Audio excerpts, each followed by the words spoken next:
Well, welcome to the podcast. My name is Father Bill W. I'm an Episcopal priest living here in Austin, Texas. I've had the gift of recovery since December of 1972.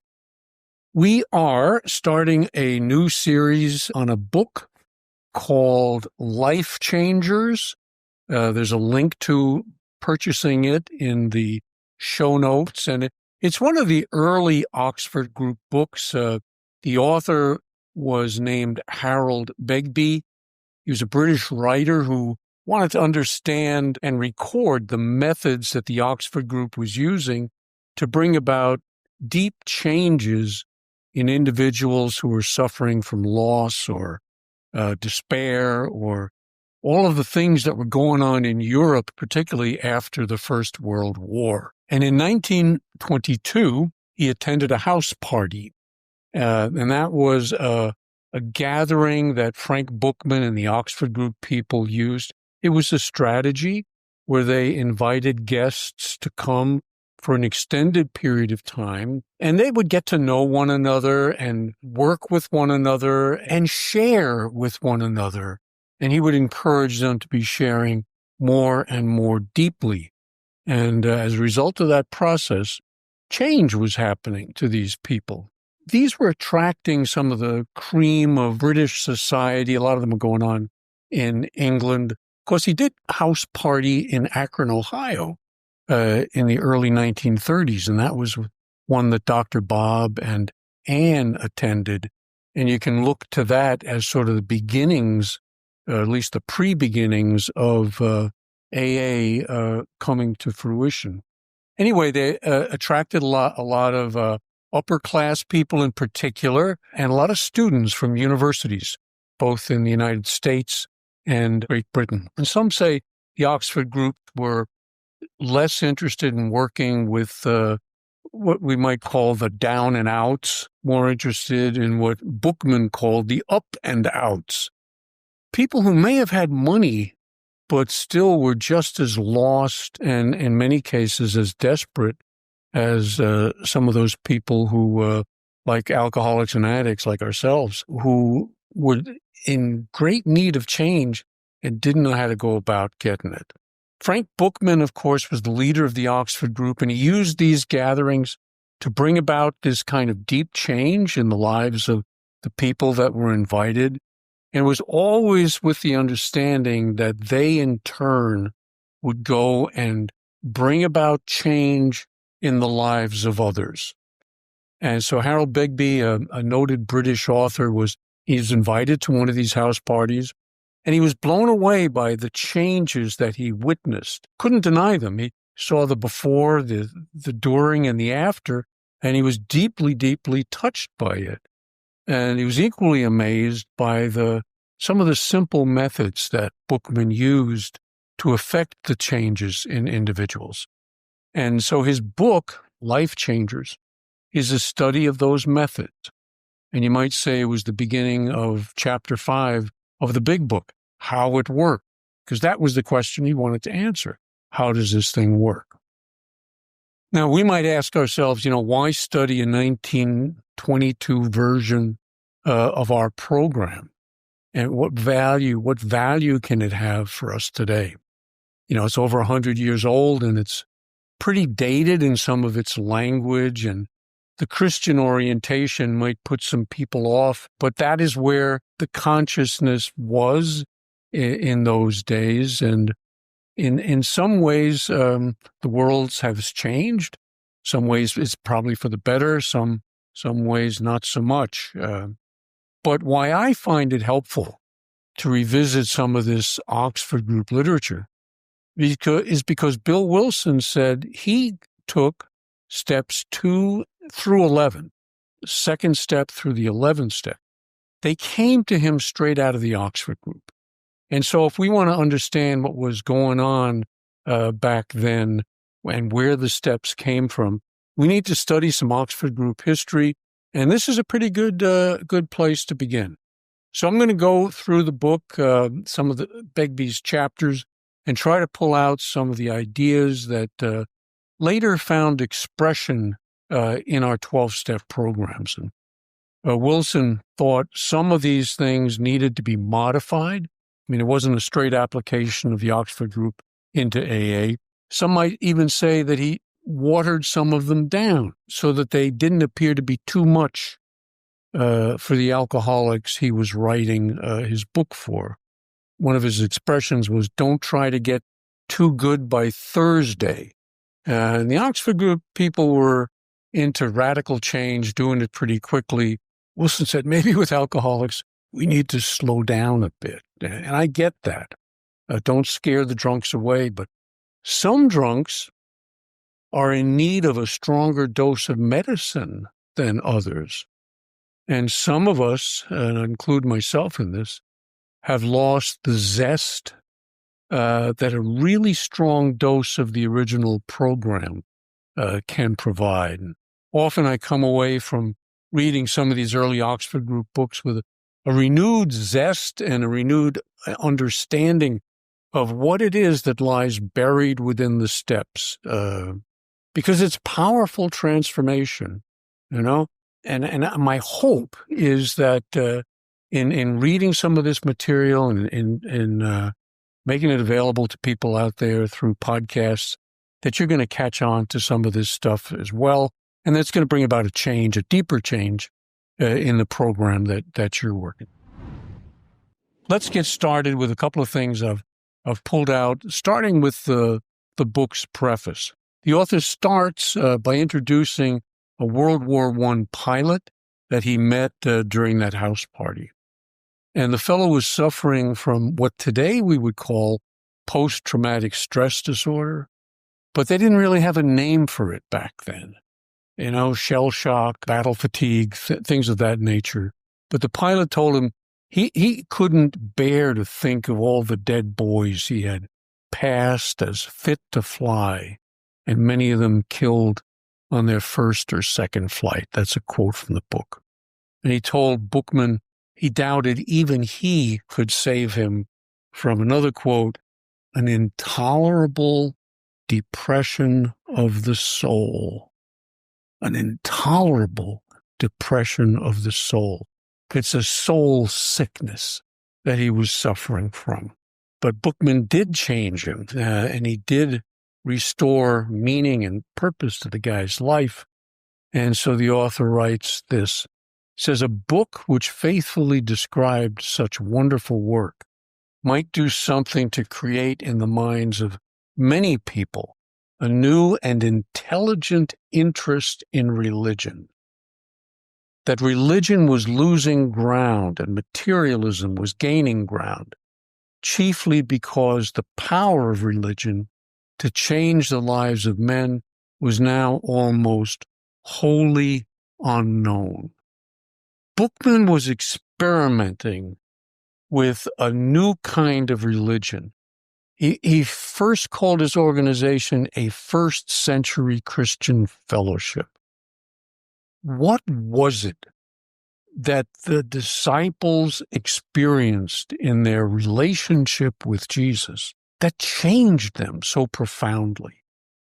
Because over the centuries, whatever it was being lost.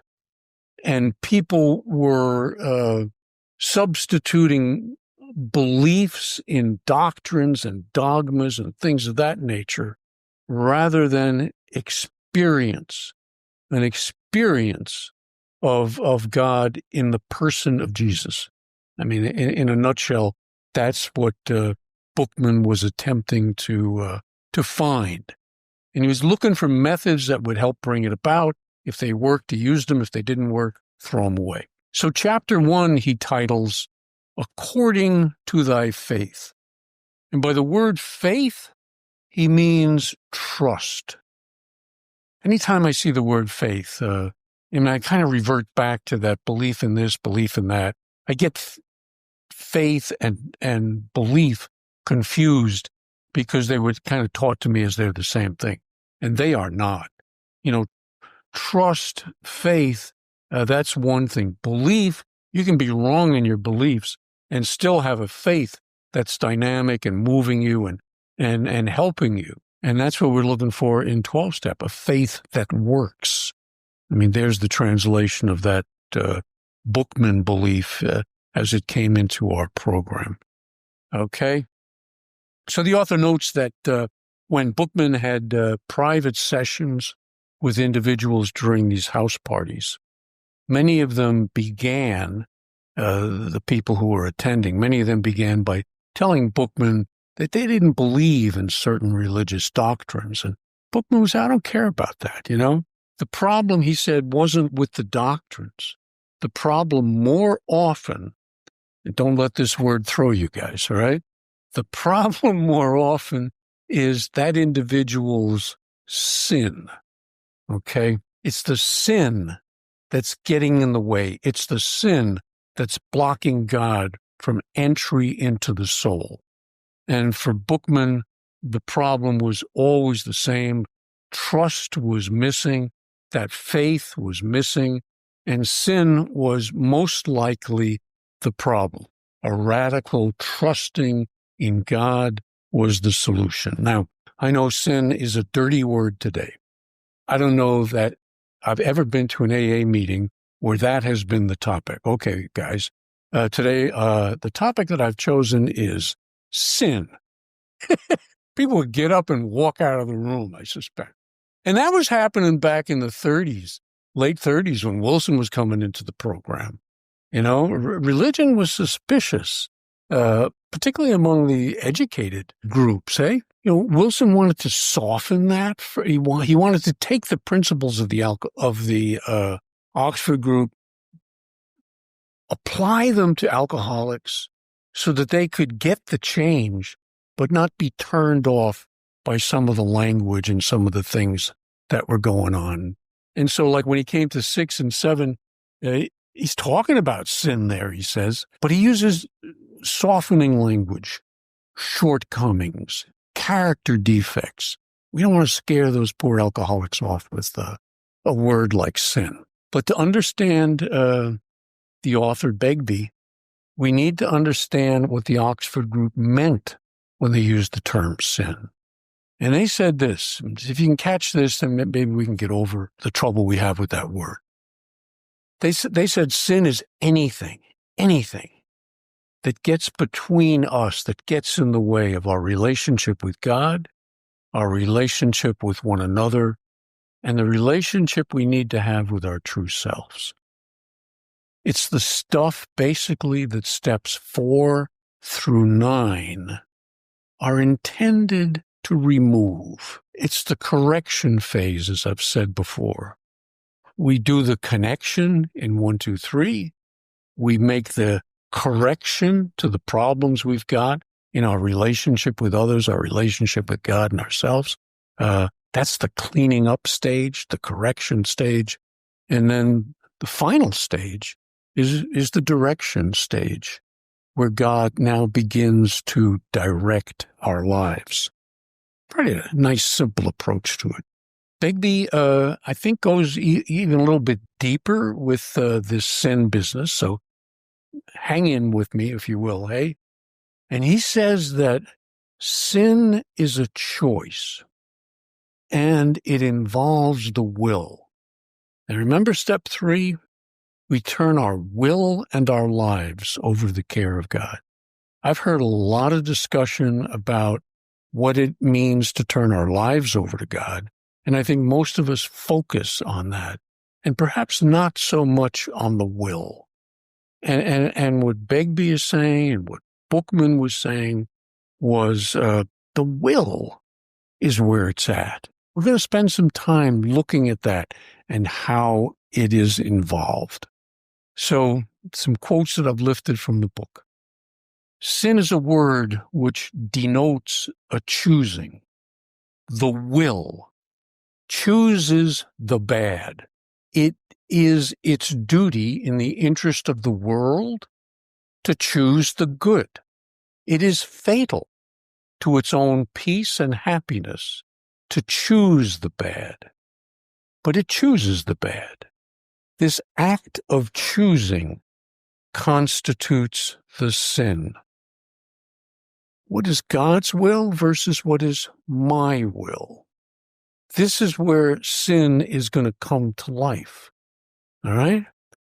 He says, so long as it consents to the slavery of the bad, it cannot perceive that to choose good is not only right, but a matter of the first importance to its own liberty. This is not about becoming good little boys and girls. This is about becoming whole, all right? This is about becoming who we are meant to be in our fullness, in our richness, you know? So freedom is impacted by choosing the wrong, the bad, not God's will. What does the book say? Free me from the bondage of self. Free me from the prison of self. That's the way Wilson expressed it, that the wrong choice leaves me in prison. And the choice isn't in taking the drink or in taking the drug. That's part of an illness, just like PTSD was part of an illness. But the choice is in choosing self, in trusting in self, instead of choosing and trusting and cooperating and collaborating with God. Right? I mean, that's what the first three steps are about. Right? The realignment of the self with God's will for the self. All right? Made a decision. They did this in the presence of another person who had already done it. In the presence of another person, turn your will, turn your life over to the care of God as you don't understand God. They were kind of big on that. Again, not theology, not philosophy, but experience. They would say things like, God, if there is a God, help me. God, if there is a God, I turn my life, I turn my will over to your care. And once they did that and did it in the presence of another person, they would then go on to the cleaning up phase, okay? What became 4 through 9. He says this, I kind of like this. He says, all sin is reaction. It's a reaction. It is an attempt on the part of the human will to reverse the process of growth, to go back, not to go forward, to descend and not to ascend. When self-will is really operating, I'm regressing, I'm going back. I'm going back actually towards taking a drink. May not pick that thing up for a month or 6 months or a year, but when you look back on it, that process began when I began going backwards. When, you don't stand still in this program. You're either moving forward or you're slowly, gradually sliding back. He writes, the will which chooses the bad, therefore, is in opposition to the will of the universe. That is to say, the divine will, the will of God, immanent, present, in growth. In order to be free from the tyranny of sin, and in order to gain the natural liberty of a will in harmony with the will of the universe, there must be first and foremost a desire for the good. This is worth paying attention to, a desire for the good. He says, without that desire, the will is powerless. But let that desire exist, however feebly or intermittently, and the enslaved will is neither helpless nor hopeless. Let that desire become the strongest and most intense longing of the heart. And not only can the will be delivered from its oppression, but a change of the will can be brought about so complete so pervasive of the whole being, so creative in power and goodness, that it may truly be described as a new birth of the soul. What does Wilson write? He says, we were reborn. A new sense of self, not just a sense of self. You know, in many regards, it is a new self. You know, that which I couldn't do in the past, now I can do.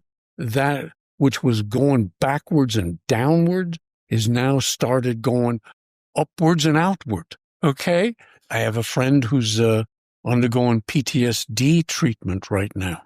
I witnessed in him a transformation, a change, a personality change.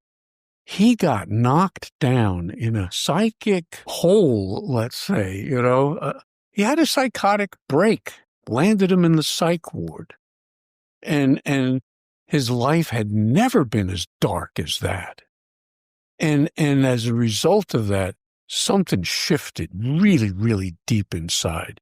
He said he'd been doing more praying now than he's ever done in his life.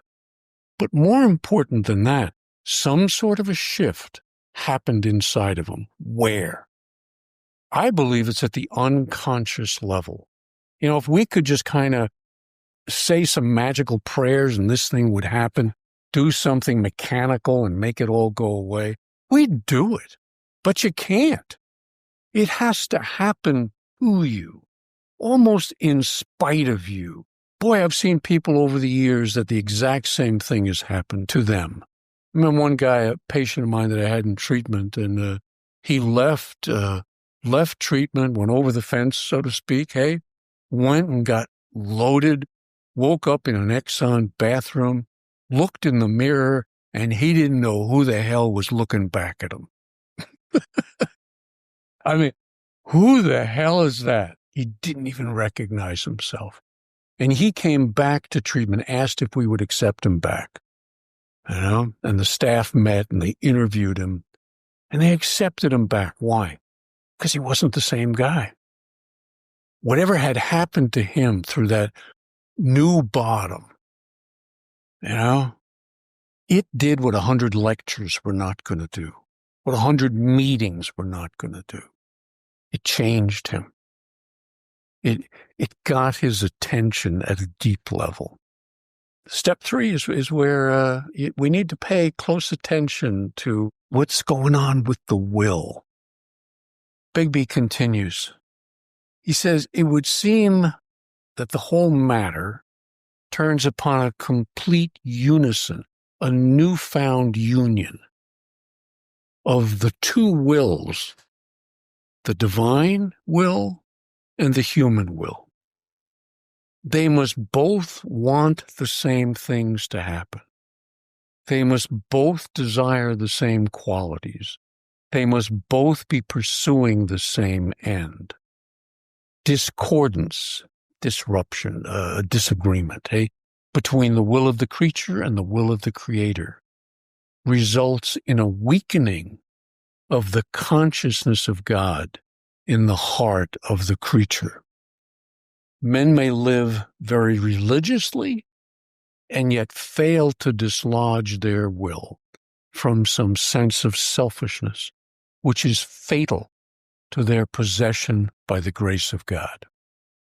They may be perfectly pure and yet vain, or wonderfully generous with their time and money, yet intolerantly wedded to their own ideas. Or they may lay down their lives for their religion and yet never have loved anybody as well as themselves. See, this is not head stuff. Begbie is introducing the reader to what is the solution. And the solution, he says, is finding the love of God within us, all right, and connecting with that love. The solution is finding this love and letting this love transform us. He calls it the divine companionship. You know, God loving us and then loving others through us. I've said this before, but what they told me when I was leaving treatment 52 years ago was if I didn't find something that felt better than alcohol or drugs, I would be back. And what feels better? What feels better is love. And, we talk about the four absolutes: honesty, purity, unselfishness. But the biggest one of all is absolute love. Coming into relationship with absolute love, finding absolute love within ourselves, within our hearts, and then bringing that out to the world. Begbie writes, at the very threshold of the spiritual life, one is confronted by the challenge of love. No one can proceed far on that immortal journey who does not perfectly and most earnestly hunger and thirst after the divine excellence, who does not long for perfection, and who does not wish with all his heart to be rid of every selfishness which disfigures character and impoverishes spiritual power. So here is where we come face to face with steps 6 and 7. Here is where we ask God to remove everything that separates us from him or her or it, all right? Whatever God may be. We're not there to figure it out. We're there to experience it. And by removing the things that separate us, and this is what we identify in step 6. This is what we turn over in step 7. This is where the four absolutes are. All right? And then the biggest absolute of all is connecting with absolute love.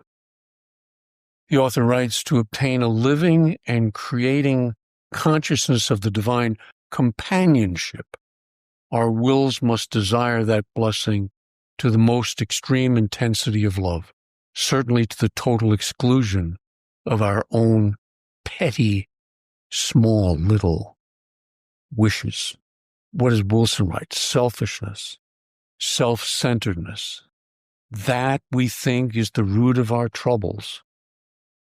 100 different forms of this stuff, all right? It's what has to be rooted out.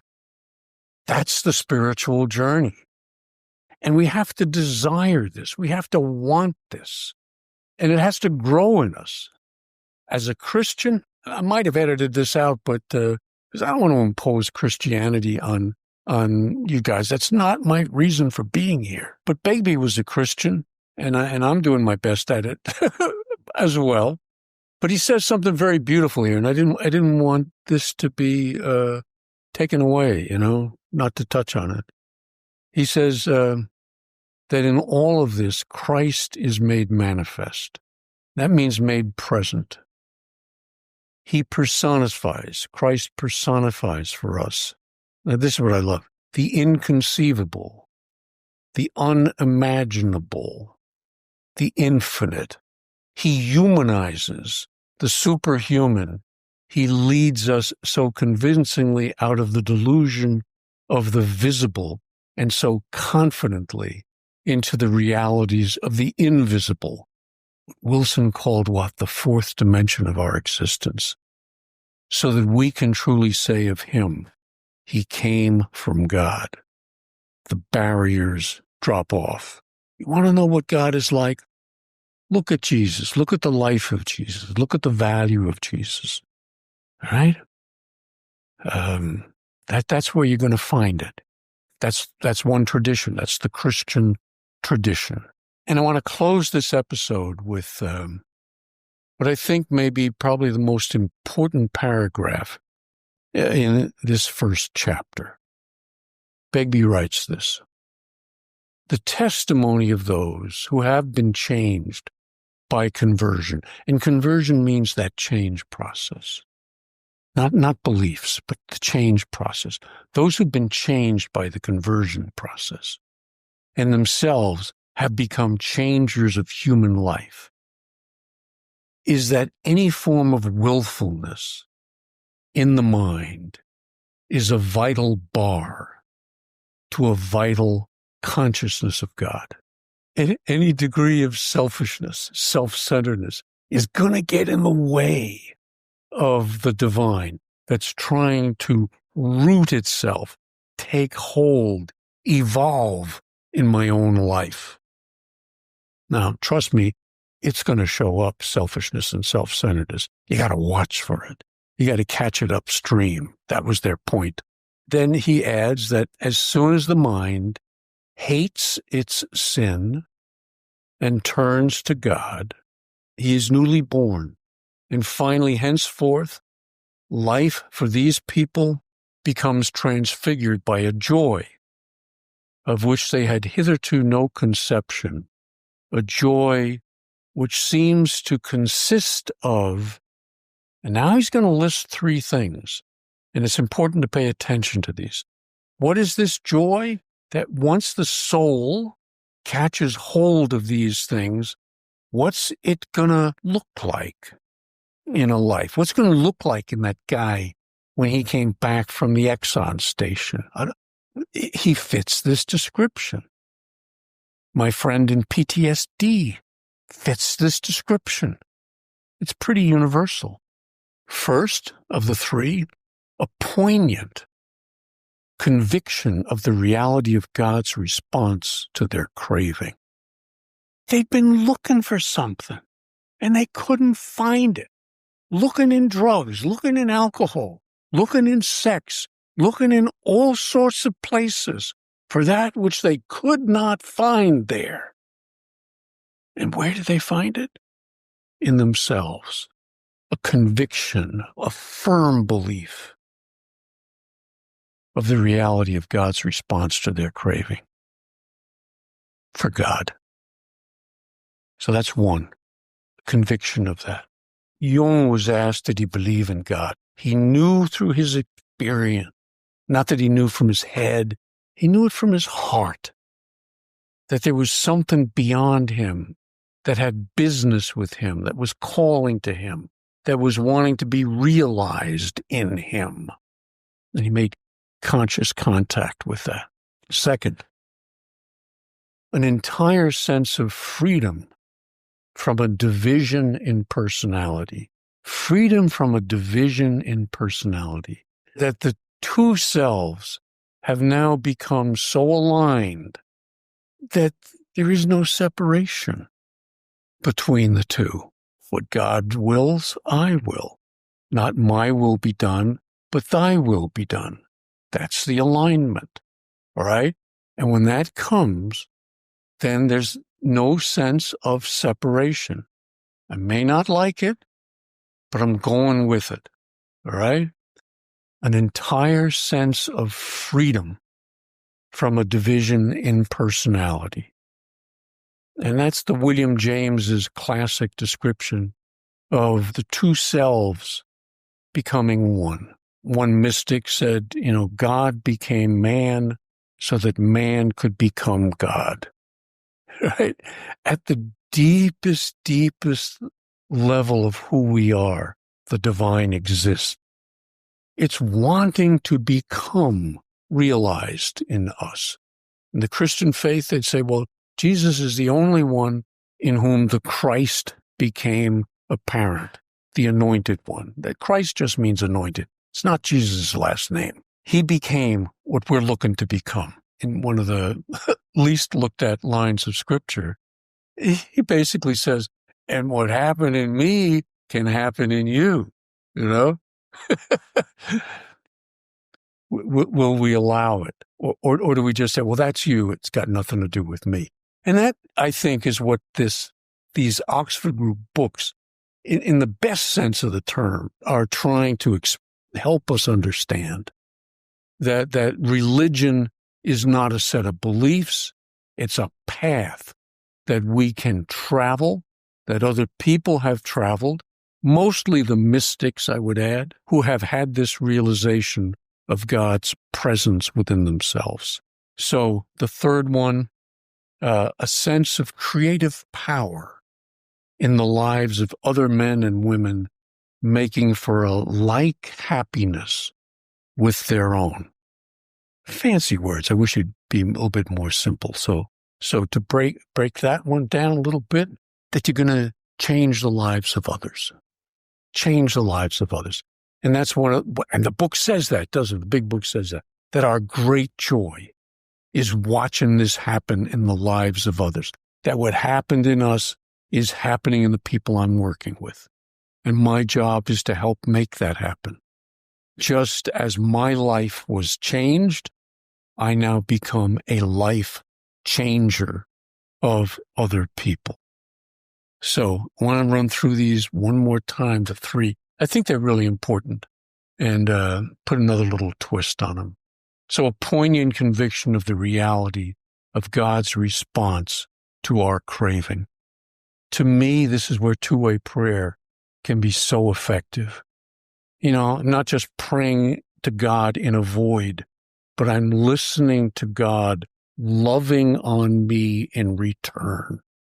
My precious child, my beloved son, my dearest, darling daughter. Whoa, people write those words and they melt. Their hearts melt. And when they melt, that which is separating from God is removed, and God becomes present in their mind, present on their page, present in the words. And they get a sense of the reality of God's presence. And what the hell is it that we've been craving? Was it alcohol? Was it drugs? Was it sex? Was it booze? Was it shopping? Was it relationship? At the deepest level, it was God. And that's what the author is trying to convey to us. That if you have this sense of craving, even if it's very small, very tiny to begin with, that's all that's needed. You start with that. So second, an entire sense of freedom and freedom from division in the personality, doing God's will. And this goes back to two-way prayer as well.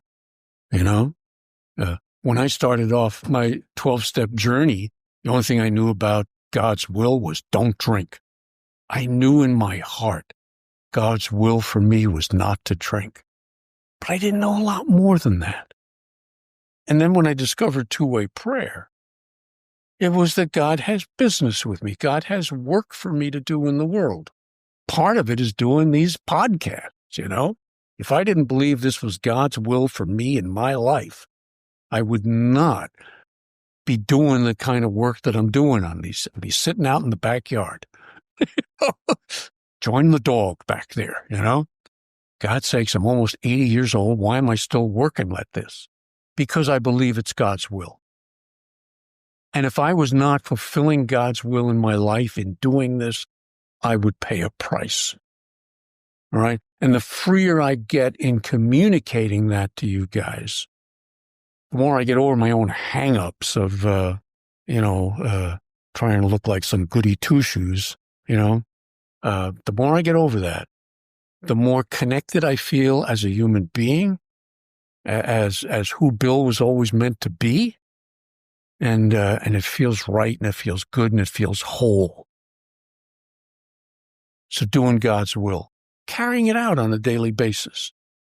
I mean, one of the things I do in my two-way prayer every day is, God, what's your will for me today? And I'll write down 5 or 6 things, and it could be mow the grass, mow the yard. Is that God's revealed secret will? I don't know.